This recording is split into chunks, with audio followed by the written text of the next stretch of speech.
Good evening, everyone. I think our host is having network issues. I will be joining shortly. Thank you. Hello, ladies and gentlemen. Good evening, doctors. Welcome to tonight's webinar. We apologize for the slight delay. As we all know, the learning never stops.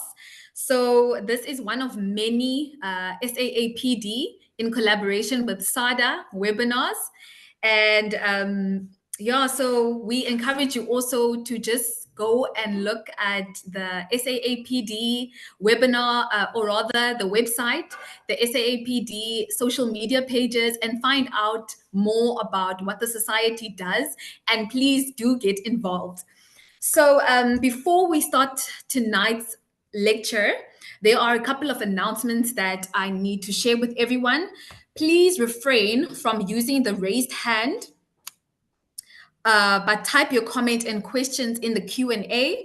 CPD certificates will be loaded to the HPCSA platform, and you will be able to access all your certificates under your membership profile. Tonight's event qualifies for one clinical CEU. Remember to complete the evaluation after the webinar. Tonight we have Dr. Farah Seedat, who will be lecturing us on the dentist's role in childhood cancer. So I want to tell you a little bit about Dr. Seedat. Dr. Farah Seedat qualified in the top 2 of her class in the University of the Western Cape in 2015. During her undergrad, she received numerous awards, including Golden Key Society and SADA Medal for Oral Medicine and Periodontics. She currently serves on the executive committee for the South African Association of Pediatric Dentistry and recently appointed the dentist spokesperson, key opinion leader for Curaprox. Dr. Seedat holds multiple postgraduate certificates such as laser dentistry, Mayo research, airway dentistry, pediatrics, endodontics, to name a few, and I'm sure the list is going to go on, Doctor. She has a great passion in treating children and in their overall holistic health. So if we can please all welcome Dr. Farah Seedat. Hello, Doctor. Hi, Kubisa. How are you? Fine, thanks. And yourself? Well, thank you. Matching today with the red. I see so. Over to you, Doctor. Thank you so much. Good evening, everyone. Thank you, Kubisa, for the lovely introduction. On behalf of the SAAPD and SADA, I look forward to presenting this evening on a topic that isn't really taught much during undergrad. So I'm hoping that all attendees this evening will benefit from the info I have to share tonight. Just give me a moment.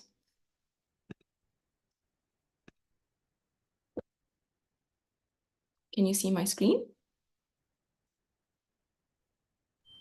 Yes, we can see your screen. Perfect. So my topic is the management and prevention of oral complications of cancer treatment in children.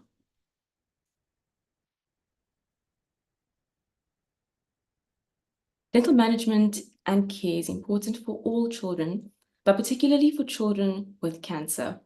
We as dentists play a role in caring for these patients from the onset of diagnosis, throughout treatment, and then for the entirety of these patients' lives. I will be discussing several aspects pertaining to tonight's topic, starting off with a bit more on pediatric cancer itself. It is the second leading cause of death in children. Oncology treatment commences soon after the diagnosis of a childhood malignancy. Currently, the long-term survival of children treated for malignancies is improving, with currently more than an 80% survival rate of 5 years or more for childhood cancer. And dental and oral care-related problems arise in these children at various phases of cancer treatment and after completion of cancer treatment. From a dental perspective, the pediatric oncology patient may, number one, have pre-existing untreated oral issues such as caries, period disease, and or pathologic lesions, either of hard or soft tissue. Number 2, have oral manifestations of cancer itself. Number 3, develop oral complications as a result of cancer treatment. And number 4, develop long-term dental and orofacial complications after completion of cancer treatment.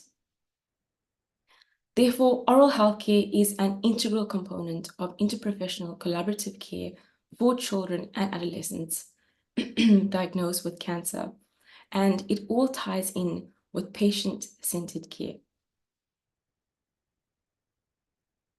Commonly found cancers in children are leukemia, and in adolescents it would be leukemia as well, along with soft tissue and bone sarcomas and lymphomas.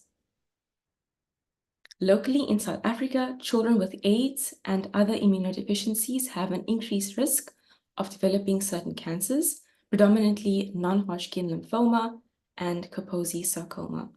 This picture shows the distribution of AIDS in Africa. Just to touch on the dentist's role in the care of the pediatric cancer patient. Our role comprises mostly of 3 elements, namely dental therapy, prevention, and screening. As said before, our role commences at the time of the diagnosis and continues throughout the patient's lifetime as a cancer survivor. Once a new diagnosis has been established, we need to screen these patients for dental problems that may arise during cancer treatment. So a new cancer diagnosis warrants a dental screening, treatment, and most importantly, carries preventive measures. Routine dental care during cancer treatment is very, very important to manage oral side effects, which I will touch on a little bit later on. Children in remission require continued caries preventive measures and routine dental care. And future screenings are essential as childhood cancer survivors are at an increased risk for dental anomalies. Moving on to types of cancer therapy. There are 5 modalities, which are chemotherapy, surgery, radiotherapy, immunotherapy, and stem cell transplants. Most children with cancer are treated using chemotherapy or a combination of 2 or more of these modalities. A very important aspect is the dental pre-assessment, which should occur prior to the commencement of cancer treatment. The current guideline recommendation states that children should have a comprehensive oral exam prior to the initiation of cancer treatment. It's imperative to establish a baseline, which aids in preventing debilitating complications during the immunosuppression phases, and allows the dentist to establish a caries prevention strategy and to provide anticipatory guidance based on the child's medical diagnosis and upcoming treatments. This initial exam also aids in building a rapport and establishing a relationship between the dentist and the child prior to the inevitable complications developing. The dentist should report and discuss the child's dental and oral health status to the oncology team. And this report should include the severity of dental caries, the invasiveness of proposed dental treatment, and or the presence of any pathologic lesions. And if anything is found, the necessary dental treatment should be provided within the safety net of medical clearances, and very importantly, without causing an unnecessary delay to cancer treatment. And a team-based interprofessional approach facilitates dental treatment without delaying cancer therapy and ensures the best patient-related outcomes. Often, children and families who have received a new cancer diagnosis are emotionally distraught with the implications of the diagnosis, and these experiences may elevate dental fear and anxiety in the child. So the part that I love is prevention, and I'll be talking about a few strategies now for cancer patients. So caries prevention is the most important aspect of oral care for children undergoing cancer therapy, as it's the most common disease amongst children and of course easily preventable. And the reason is because new and untreated carious lesions can become debilitating once cancer treatment has commenced. Both the child and the parents or caretakers should be counseled on oral hygiene techniques, and anticipatory guidance provided at this stage should address oral hygiene techniques, age-appropriate quantity of fluoride toothpaste, and how to instill, incorporate, or follow a low cariogenic diet. The main preventive strategies include fluoride, diet counseling, flossing, the use of CPP, ACP, and mouthwash. So on the topic of fluoride, of course, fluoride toothpaste is recommended. It's similar, actually, it's the same as the current guidelines for children under the age of 3. A smear or rice-sized amount is recommended, and a pea-sized amount should be used for kids between the ages of 3 to 6. The prescription of high-strength fluoride toothpaste containing 5,000 parts per million of fluoride should be prescribed to patients who can reliably expectorate, and both the teeth and the tongue should be brushed at least twice a day with a soft bristled toothbrush. And this is non-sponsored, but my favorite one to use is the Curaprox one. Over-the-counter alcohol-free mouth rinses with the low fluoride concentration can be used as an adjunct if the child can't expectorate, especially in cases of incipient decay. Trays can also be provided for patients who will tolerate wearing them, and periodic professional application of fluoride, either in the form of a varnish, a gel, or a foam, should be scheduled on a risk-based frequency. For high-risk patients, it's recommended to apply fluoride varnish every 3 to minimum 6 months, even for survivors. Then in terms of diet, given the emotional circumstances of having a child with cancer, parents may be tempted to provide the child with comfort foods that are typically rich in sugar or carbohydrates. So it's our job to educate and help patients identify non or low cariogenic foods that either have minimal or do not contain fermentable carbohydrates at all. Also to educate family on the role of diet in the caries process itself.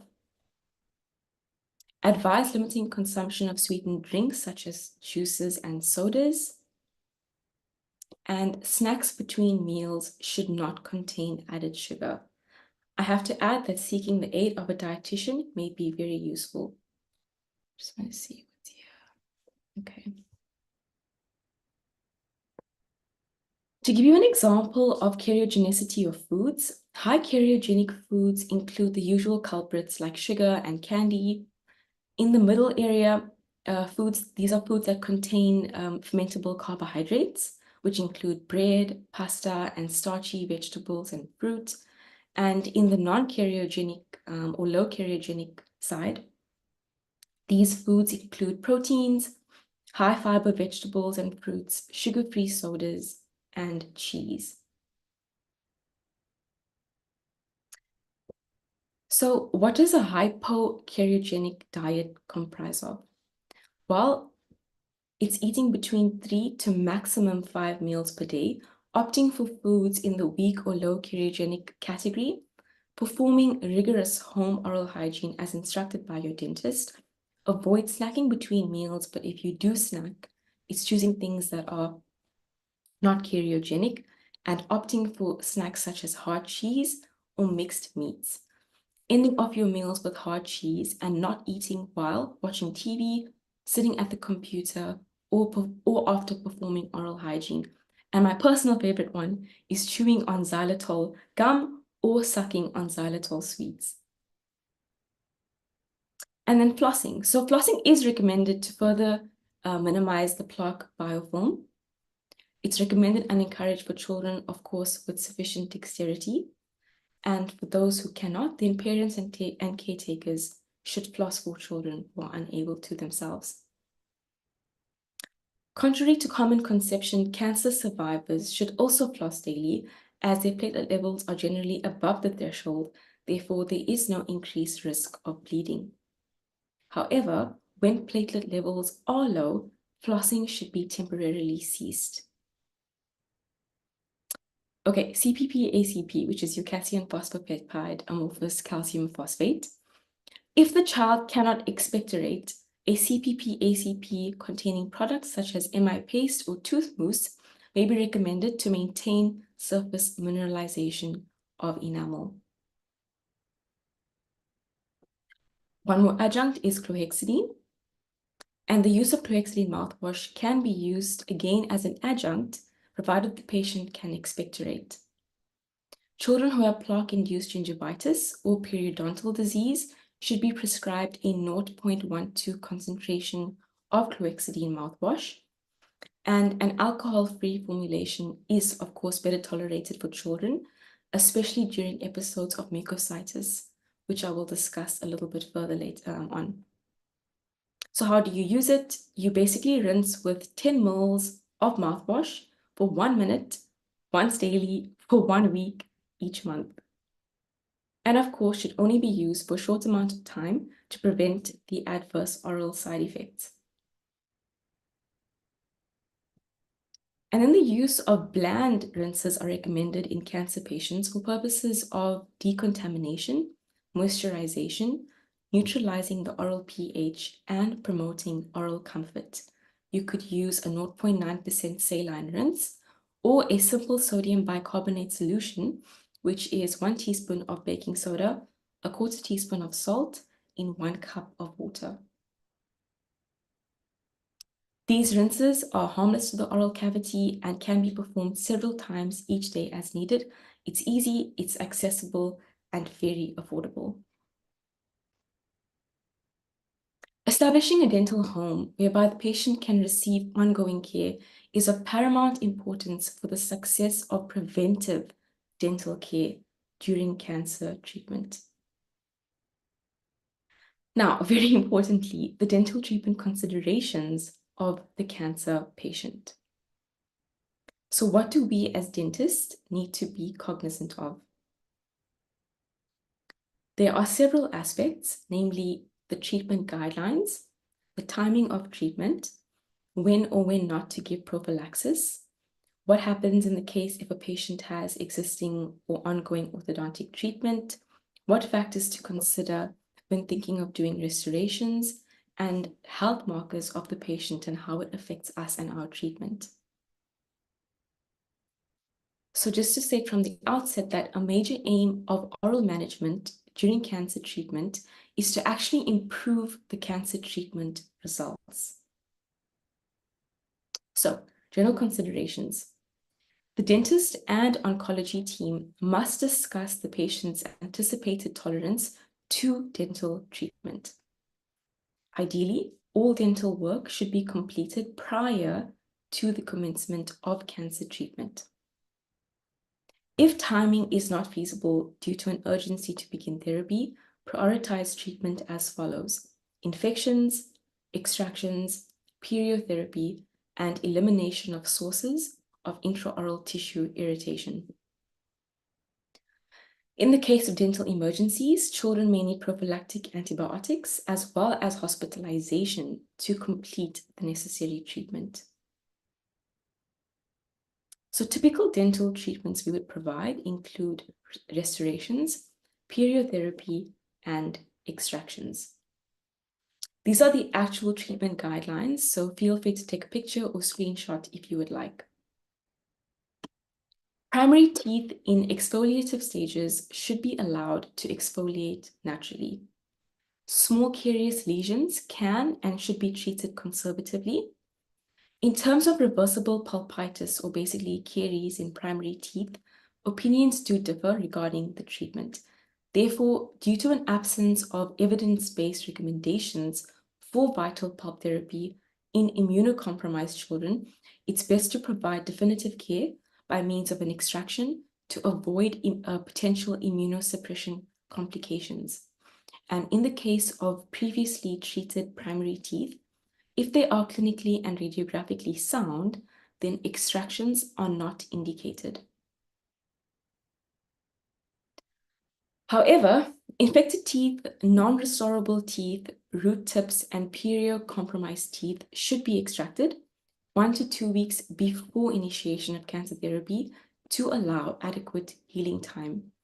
In terms of root canals on permanent teeth, these should be completed at least 1 week prior to initiation of cancer treatment to ensure periapical tissue. And if RCT timing is not feasible, you should of course consider an extraction. Another point to note is to avoid inferior alveolar nerve blocks and opt for infiltration instead when clotting levels are low. And very importantly, consider SDF to arrest carious lesions. So SDF stands for silver diamine fluoride. It has silver and fluoride ions, therefore it's antibacterial as well as remineralizing. There are 2 products I know of, which is Riva Star, available from Milner's, and Kids E Dental also make an SDF product, which is available from Inter-Africa Dental. For interest's sake, a 38% preparation of SDF contains approximately 45,000 parts per million of fluoride.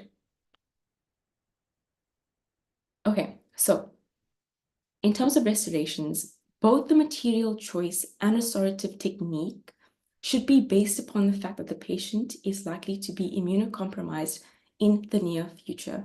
Therefore, at the moment, resin-modified glass ionomer is currently the material of choice. As discussed, small carious lesions should be treated conservatively. Susceptible grooves and fissures should be sealed. SDF application should be strongly considered for arresting carious lesions. Repeated SDF applications have reported great success in doing so. SDF also allows the possibility of arresting decay non-invasively without local anesthetic, and even allows treatment of those fragile patients who aren't cleared for traditional treatments.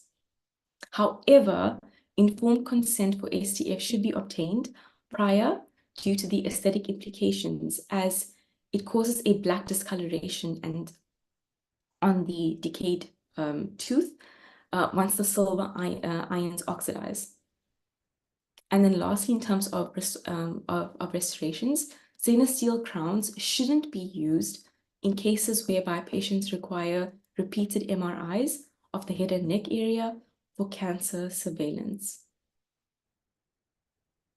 Okay, now in terms of orthodontic considerations, some patients may have existing ortho appliances or space maintainers.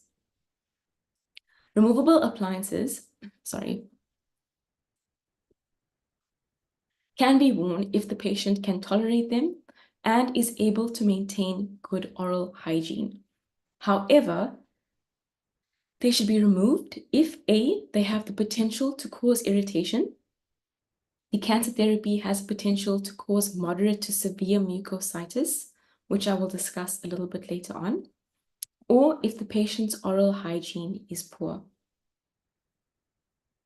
In the case of a patient who has fixed orthodontics at the diagnosis onset, the braces should be removed expeditiously and they should be made removable retainers. And treatment should only resume after a 2-year event-free survival period. Important to note that any appliances with metal components should be removed again from patients who require MRIs of the head and neck region.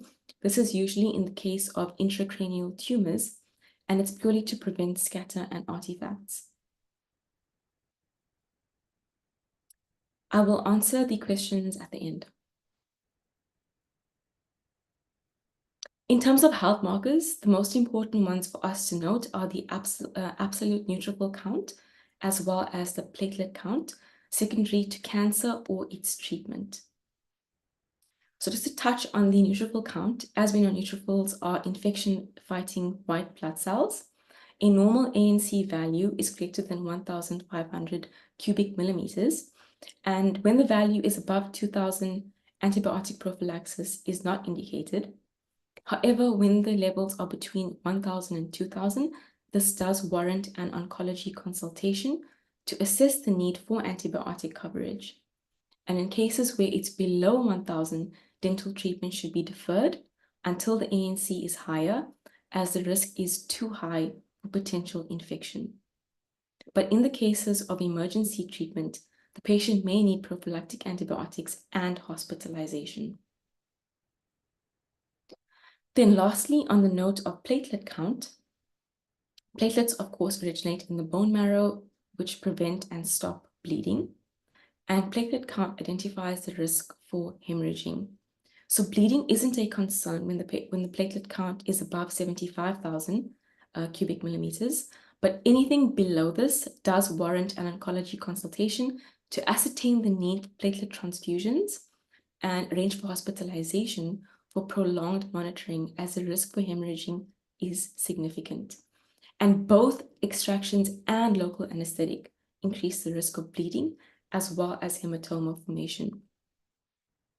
Furthermore, if hemoglobin levels are below 7 grams per deciliter, blood cell transfusions may be necessary. And if you are providing treatment under GA for these pediatric patients, then the HGB levels should be at least 10 grams per deciliter. Finally, this diagram depicting the objectives of functional management of cancer patients ties in with our rationale behind our treatment considerations, as we are trying to improve treatment outcomes, maintain or improve the patient's quality of life, and ensure that we are providing high-quality medical care whilst enhancing patient satisfaction. For the next part, I will be touching on the unfortunate oral complications which arise from cancer treatment and how we manage them. So common side effects as a result of cancer therapy include oral mucositis, infections, neuropathic pain, xerostomia, trismus, dry and compromised lips. And less commonly, bleeding, taste alterations, perio conditions, osteoradionecrosis, and neurotoxicity. The most common one is oral mucositis. This is a severely debilitating condition of the oral mucosa characterized by erythema, edema, and ulcerations.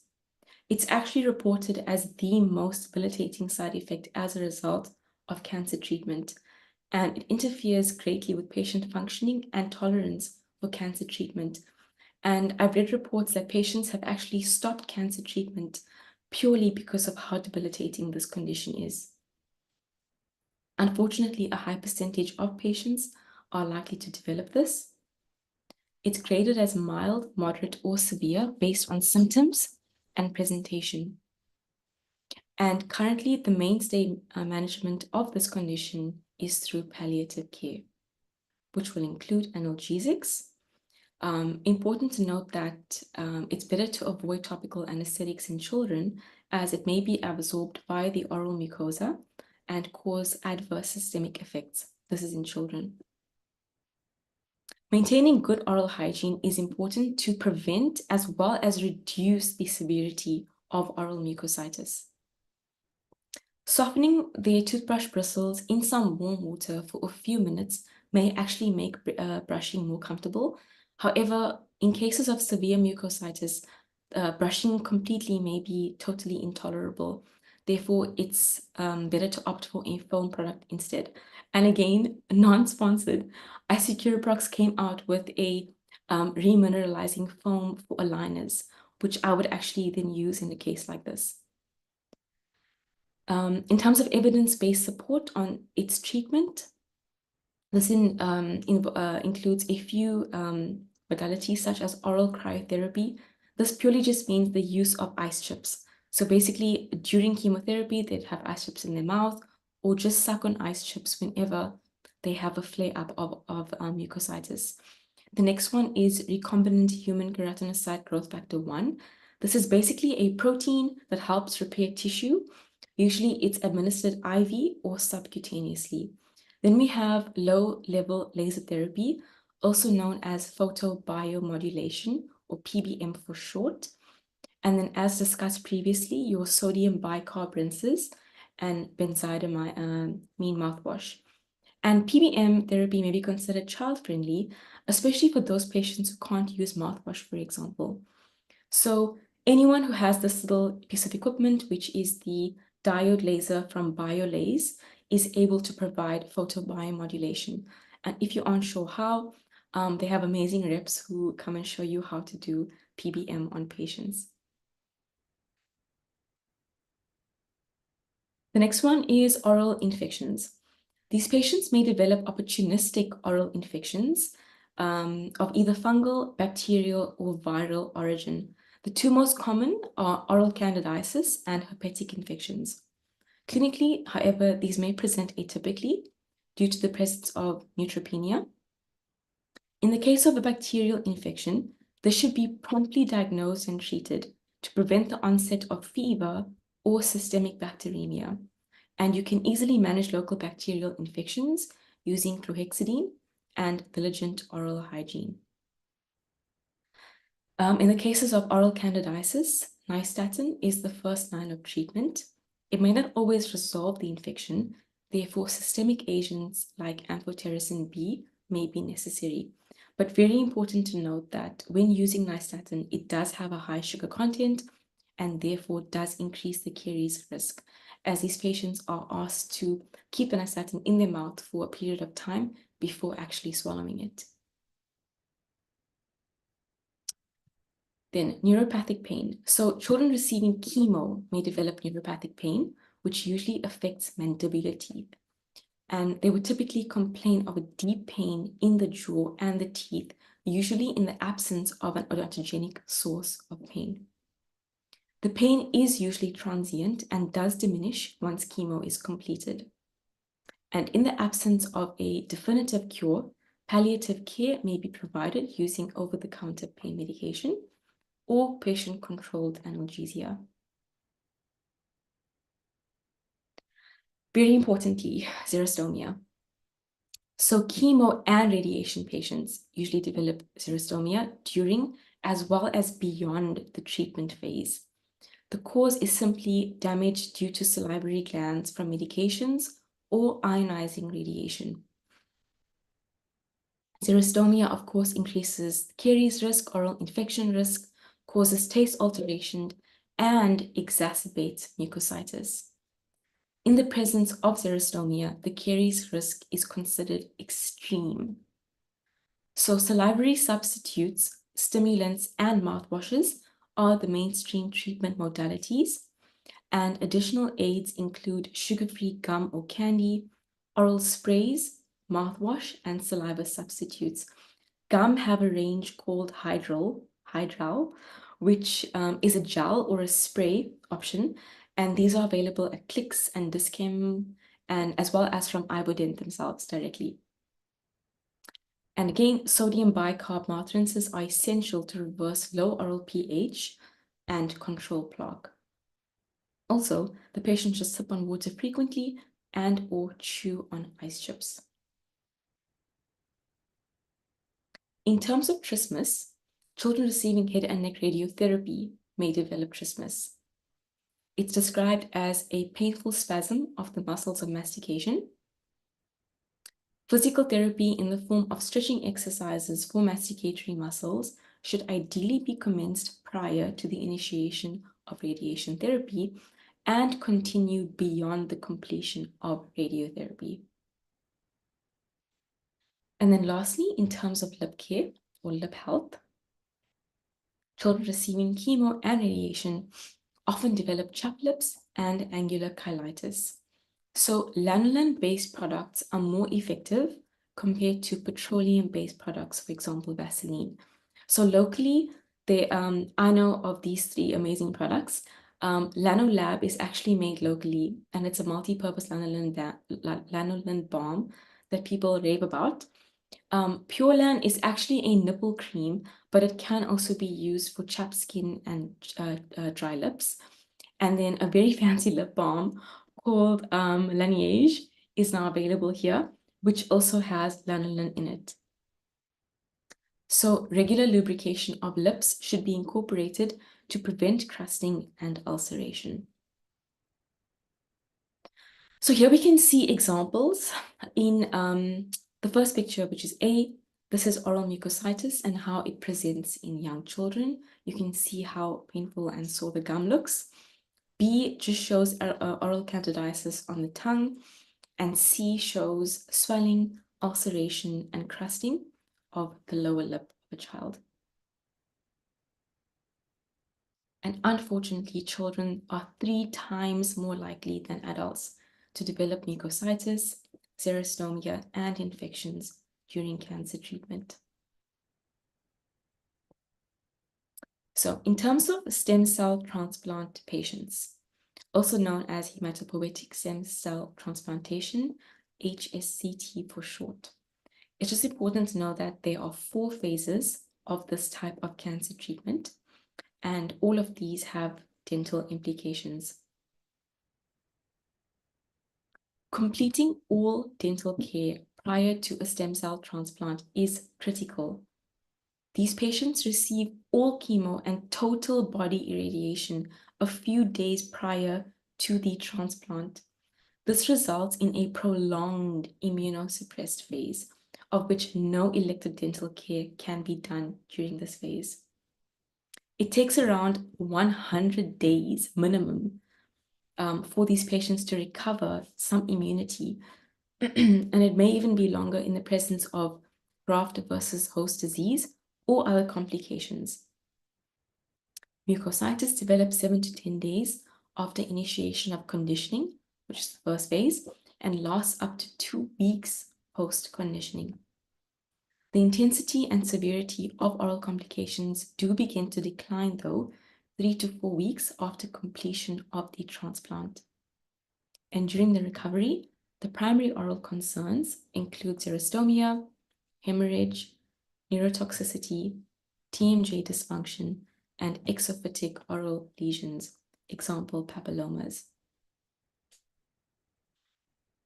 Just to explain a little bit more on graft versus host disease, it occurs as a complication of stem cell transplantation, whereby the transplanted cells attack the recipient's body tissue, leading to damaging inflammatory changes. It's loosely classified as acute and chronic graft versus host disease.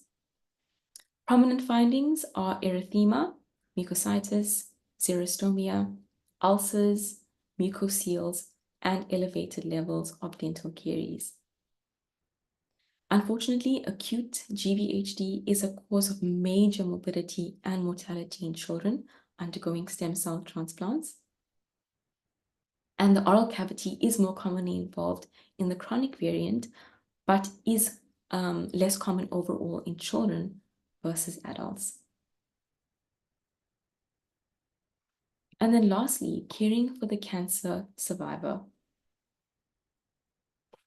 We as dental professionals must be prepared to meet the long-term unique needs of long-term cancer survivors because of the increasing survival rates of those with childhood cancers, because these children develop both dental and craniofacial problems that manifest later in life. And according to the AAPD, because of the increased risk, childhood cancer survivors should undergo more rigorous preventive programs for the entirety of their lives. So what is important to know about the cancer survivor? These patients are at a high risk of a multitude of complications secondary to oncology treatment regimes, particularly dental complications, which may only arise or become apparent later on in life. These survivors are at a greater risk of for adverse effects of poor dental management. And survivors can generally receive elective dental care as they are not actively receiving chemo. However, survivors still may be on immunosuppressive drugs, thus still high risk for infections as a result of dental treatments. and survivors commonly require dentofacial orthopedic care. So what are a few of the ongoing challenges of the cancer survivor? Basically, there are skeletal sequelae, dental anomalies, increased caries risk, long-term trismus, and long-term xerostomia, as well as systemic issues. In terms of skeletal and dental, radiation exposure in childhood can lead to skeletal malocclusion as well as aberrations in the developing craniofacial complex. Common dental anomalies that we see are tooth agenesis, microdontia, enamel hypoplasia, blunted and short roots, delayed development, crowding, and obliterated pulps, which of course mean that ortho treatment is often very challenging. The permanent teeth affected and the severity of these anomalies depends on the age of the child, the stage of dental development at the time of their chemo and or radiation, and the intensity of their particular cancer therapy regime. And just to note that the highest incidence of anomalies occurs in those who receive cancer treatment before the age of 3. Just to expand on common dental anomalies, it also includes things like trismus, gingivitis, jawbone deformities, and oral cancers as well. In terms of xerostomia, salivary gland hypofunction is ongoing with a decreased long-term saliva production. The saliva which they do produce is quite thick and ropey. Therefore, regular dental examinations are essential to counter the resultant higher caries risk. Potential complications of long-term xerostomia include abscess formation, pain, bacteremia, and lost teeth, which then can result in reduced self-esteem, higher treatment costs, speech disorders, reduced growth, chewing difficulties, and orthodontic problems in adulthood. Therefore, these patients require long-term management. In terms of increased caries risk, caries as a result of oncologic treatment places the survivor at risk for complications in adulthood. Especially in cases of chemo, there is a high risk of caries due to the secondary salivary dysfunction. A cancer diagnosis made at the age of 5 or older, there is a higher caries incidence in the permanent dentition. And important to note that chronic remission medications, these syrups often contain sugar, which may exacerbate the caries risk. In terms of trismus, this can persist in patients even after completion of radiation treatment. Therefore, it's advised to continue stretching exercises, which can help minimize the oral restrictions due to trismus. Just to show you examples of some systemic consequences, it includes infertility, impaired reproduction, impaired nervous system, as well as an impaired endocrine system, amongst others. And then finally, the dentist's role in cancer prevention and screening. So unfortunately, the oral cavity and oropharynx remains a prominent site for future neoplasms for cancer survivors. These sites are vulnerable to developing secondary malignancies, especially from HPV exposure, which is human papillomavirus. So the HPV vaccine should be strongly supported for cancer survivors. The vaccine regime is 2 doses at the age 11 or 12 years old. Something interesting that it's important to identify tooth agenesis, because the same gene mutation that causes tooth agenesis is also linked to neoplasms later in life. Therefore, active surveillance of these patients is strongly advised. And lastly, refer all suspicious soft tissue lesions to an oral pathologist for biopsy. So, key message to note. We play a more important role than we realize. And the more we know, the better we can do for our patients. And in conclusion, as the survival rates of childhood cancers improve, it is important for these patients to have an established dental home whereby long-term oral and dental complications of cancer treatments can be appropriately managed. The pediatric dentist, us, should be involved in the management of children with cancer from the time of the diagnosis to aid in long-term individualized care of each patient from this vulnerable population. We want to provide collaborative care, ensuring patient comfort, and most importantly, the best outcome for each child. These are my references, and I thank you. Thank you so much, Doctor. This was very, very informative. And as you said, we play an important role, more important role than we think. And we might not be facing these cases on a daily basis, but it's great to touch on them once in a while and and be ready for when that case does come through your practice or at the hospital. So before we start with the question and answer section, I just want to urge all doctors, if you do have any more questions, please do type them in the question and answer box. And yeah, we will go through them right now. So I see there's a question from Nadia who says, where do we source these 500 parts per million fluoride toothpastes? That question. So, I was actually doing research because I wanted to find out for myself as well. And the only place I actually found it is Durafat is the 5,000 part per million toothpaste. But currently, from what I know, it's only available from Henry Schein in the UK. So I'm not sure if you could maybe ask your Henry Schein rep if they could source it from the UK. But I was actually going to ask them to see if they can do that as well. Yeah, maybe we can do it Quite as helpful. a But Henry collective. Schein in the UK. Henry Schein, 100%. So also a question from Dr. Mfolo.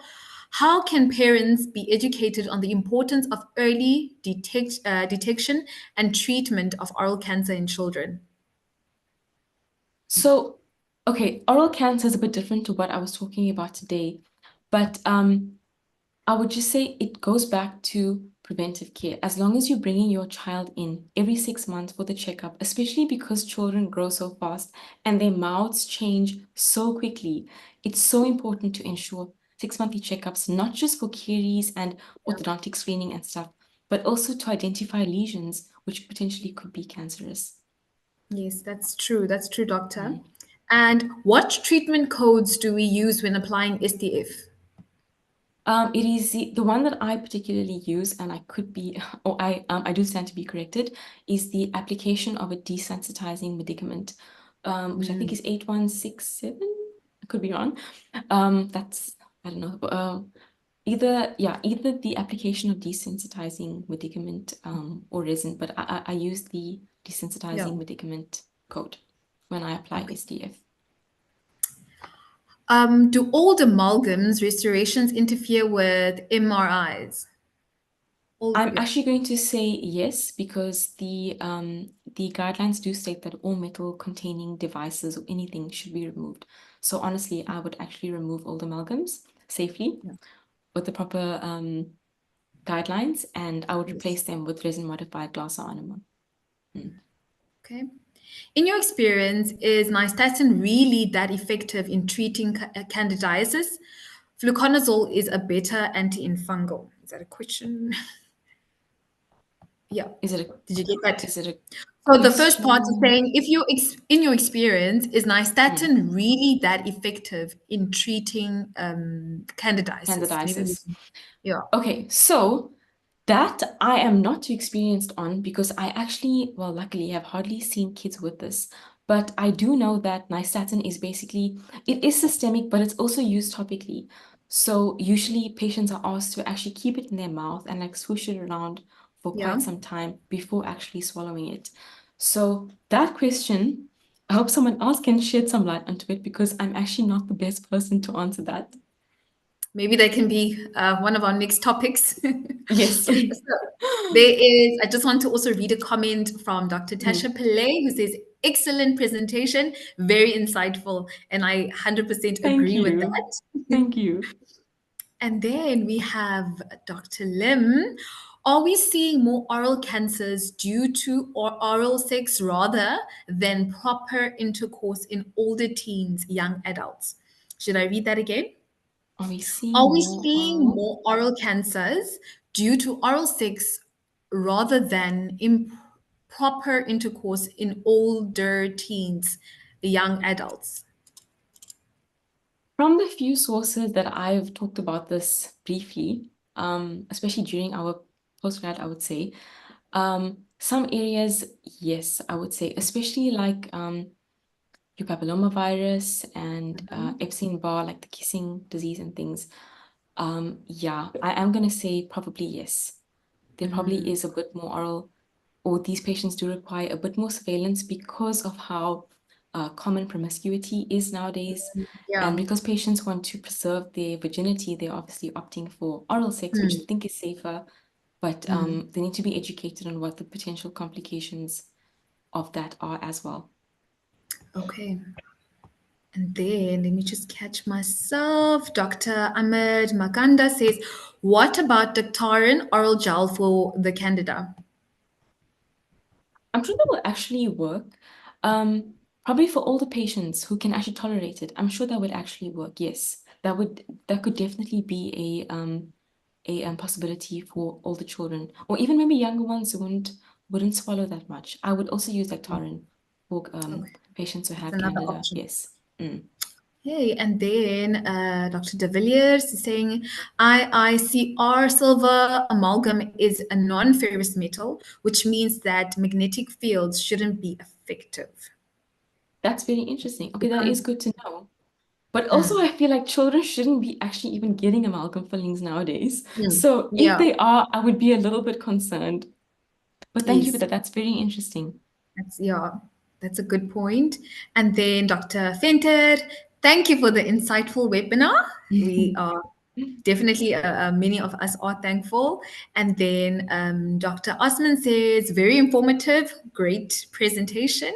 Thank And you. then Dr. Lowe, also not a question, but thank you for this information. Cancer in young patients and the symptoms thereof are often not thought about. And that is true. Mm, Like I was saying, we don't face a lot of patients with, or rather, we don't face such cases on a daily basis. mm, mm. So we might lose touch of it. So it's great that we got to have some insight about it. So thank you so much, Doctor. And I just want to, if there are any more questions that we can go through them quickly. Yes. So many of us are thanking Doctor. Yeah, so before we close, if there are any last remarks or last questions, you can please type them on the question and answer section, but also please remember to complete the evaluation at the end of this webinar. But thank you so much, Doctor, and thank you to SADA for allowing us to have this as the South African Association of Pediatric Dentistry. And as I stated at the beginning of tonight, to please check out our websites, check out our social media pages, and please get involved. There are so many projects across South Africa where we try to have where we want to have an impact in our children, and also just to educate ourselves as practitioners. So Mm. I am seeing that. Okay, someone's requesting part two. What do you what do you Yeah. feel about vaping? That is a question. We actually had a webinar We about we that. did. We did. We did. I'm sure the Yeah. link will be somewhere on YouTube, but yes, we did have a Yes. webinar on that. Mm. I'm not sure if Dr. Lim is asking about vaping in connection with today's topic. Um, yeah, if you That's an have any. interesting one because the vapors that I speak to say that there is no long-term evidence, and that's the problem, is that no one actually knows what the Mm, long-term implications are. So it is yeah. kind of a risk. It might be better than smoking cigarettes, but I mean, it's got to have other effects as well. So again, in the absence of long-term clinical studies, I would still be cautious, especially because children are still growing. So, I mean, I personally wouldn't advocate it for young children because we just don't know what the long-term effects are. Yes, yes, I agree with you with that. Mm, And great presentation, part two. We need studies with this. I I agree agree. with that with Mm, Dr. Lim. We mm, need to, it was very informative, but also just delving in more, as I'm sure many of the doctors are just soaking in and don't have a question right now. But yeah, when those questions do come mm, up, yes, maybe DM us on our social media pages, mm, and then we can think of another webinar, or as doctors saying, studies and study groups and discussions. mm. So Yeah. yes, thank you so much for that again, doctor. And yes, as I said, thank you to Sada. And then just a reminder to all, please complete the evaluation at the end. So that concludes our night tonight. And thank you to all the doctors who have joined us today.